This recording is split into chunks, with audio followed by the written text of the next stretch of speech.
Gautam Buddha 563 BC 483 ईसा पूर्व को महात्मा बुद्ध, भगवान बुद्ध, सिद्धार्थ व शाक्यमुनि नाम से भी जाना जाता है। वह श्रमण थे जिनकी शिक्षाओं पर बौद्ध धर्म का प्रचलन हुआ। उनका जन्म लुम्बिनी में क्षत्रिय शाक्य कुल के राजा शुद्धोधन के घर में हुआ था।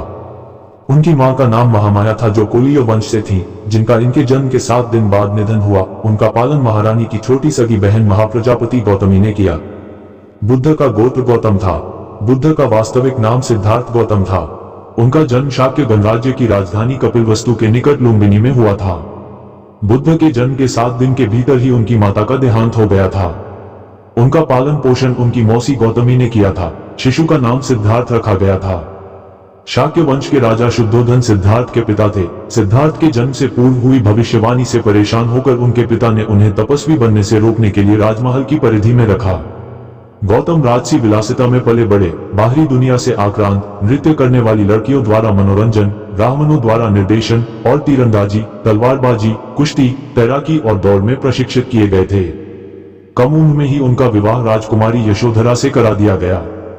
दोनों का एक पुत्र भी हुआ जिसका नाम राहुल था। सिद्धार्थ विवाहोपरांत एकमात्र प्रथम नवजात शिशु राहुल और धर्मपत्नी यशोधरा को त्याग कर संसार को जरा मरण, दुखों से मुक्ति दिलाने के मार्ग एवं सत्य दिव्य ज्ञान की खोज में रात्रि में राजपाट का मोह त्याग कर वन की ओर चले गए।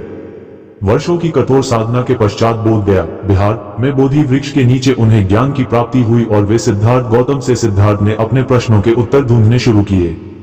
समुचित ध्यान लगा पाने के बाद भी उन्हें इन प्रश्नों के उत्तर नहीं मिले। फिर उन्होंने तपस्या भी की लेकिन अपने प्रश्नों के उत्तर नहीं मिले। इसके बाद कुछ और साथियों के साथ अधिक कठोर तपस्या प्रारंभ की। ऐसे करते हुए 6 वर्ष व्यतीत हो गए। भूख से व्याकुल मृत्यु के निकट पहुंचकर बिना प्रश्नों के उत्तर पाए वह कुछ और करने के बारे में विचार करने लगे थे। एक गांव में भोजन की तलाश में निकल गए, फिर वहां थोड़ा सा भोजन ग्रहण किया। इसके बाद वह कठोर तपस्या छोड़कर एक पीपल के पेड़, जो अब बोधि वृक्ष के नाम से जाना जाता है, के नीचे प्रतिज्ञा करके बैठ गए कि वह सत्य जाने बिना उठेंगे नहीं। वह सारी रात बैठे रहे और माना जाता है यही वह क्षण था जब सुबह के समय उन्हें पूर्ण ज्ञान की प्राप्ति हुई थी। उनकी अविद्या नष्ट हो गई और उन्हें निर्वाण यानी बोधि प्राप्त हुई और वे 35 वर्ष की आयु में बुद्ध बन गए। बुद्ध को शाक्यमुनि के रूप में भी जाना जाता है। 7 हफ्तों तक उन्होंने मुक्ति की स्वतंत्रता और शांति का आनंद लिया। प्रारंभ में तो वह अपने बोधि के बारे में दूसरों को ज्ञान नहीं देना चाहते थे। बुद्ध का मानना था कि अधिकांश लोगों को समझाना बहुत मुश्किल होगा। मान्यता है कि बुद्ध को स्वयं ब्रह्मा जी ने अपने ज्ञान को लोगों तक पहुंचने का आग्रह किया था, फिर वह इस पर सहमत हो गए। इस तरह उन्होंने अपना पहला धर्मोपदेश उत्तर प्रदेश के वाराणसी के पास सारनाथ में अपने पहले मित्रों को दिया था। गौतम बुद्ध का जन्म वैशाख मास की पूर्णिमा तिथि को हुआ था। तभी हर साल वैशाख पूर्णिमा को बुद्ध पूर्णिमा के नाम से मनाया जाता है।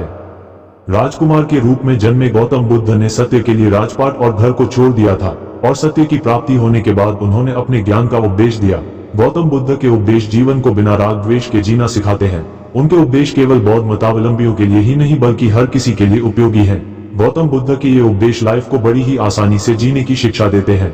गौतम बुद्ध के उपदेशों में जीवन को सुखी और सफल बनाने के कई सूत्र बताए गए हैं। इनमें से कुछ प्रमुख उपदेश ये रहे। मन को शुद्ध रखें। बुद्ध का कहना था कि सारे गलत काम मन में ही पैदा होते हैं। बुराई को अच्छाई से ही खत्म किया जा सकता है। नफरत का मुकाबला नफरत से नहीं बल्कि प्रेम और समझ से किया जा सकता है। क्रोध से सजा मिलेगी। मनुष्य को क्रोध नहीं करना चाहिए। वर्तमान को जिए। जीवन में अगर शांति और खुशी चाहिए तो मनुष्य को भूतकाल और भविष्य काल में नहीं उलझना चाहिए। अपने लक्ष्य को पाने से ज्यादा अपनी यात्रा पर ध्यान दें। मनुष्य के लिए अपने लक्ष्य को पा लेने से अच्छा है कि लक्ष्य को पाने की यात्रा अच्छी हो। जंगली जानवरों से ज्यादा कपटी मित्रों से डरे। जानवरों से भी ज्यादा खतरनाक ऐसे मित्र होते हैं जो सामने तो मीठा बोलते हैं और पीठ पीछे काम बिगाड़ते हैं। संदेश और शक की आदत भयानक होती है। इससे रिश्तों में खटास आती है और मित्रता टूट जाती है। दुनिया में इन 3 चीजों को कभी छिपाया नहीं जा सकता, चांद, सूरज और सत्य। जीवन में शांति और खुशी चाहिए तो कभी भी भूतकाल और भविष्य काल में न उलझे। सत्य की राह पर चलने वाला मनुष्य जीवन में 2 ही गलतियां कर सकता है। पहला, या तो पूरा रास्ता तय नहीं करता और दूसरा कि वह शुरुआत ही नहीं करता।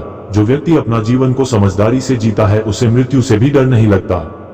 मनुष्य अपने अच्छे और बुरे स्वास्थ्य का जिम्मेदार स्वयं है, इसलिए वह खुद के खान पान का जरूर ध्यान रखे। बुराई को अच्छाई ही खत्म कर सकती है।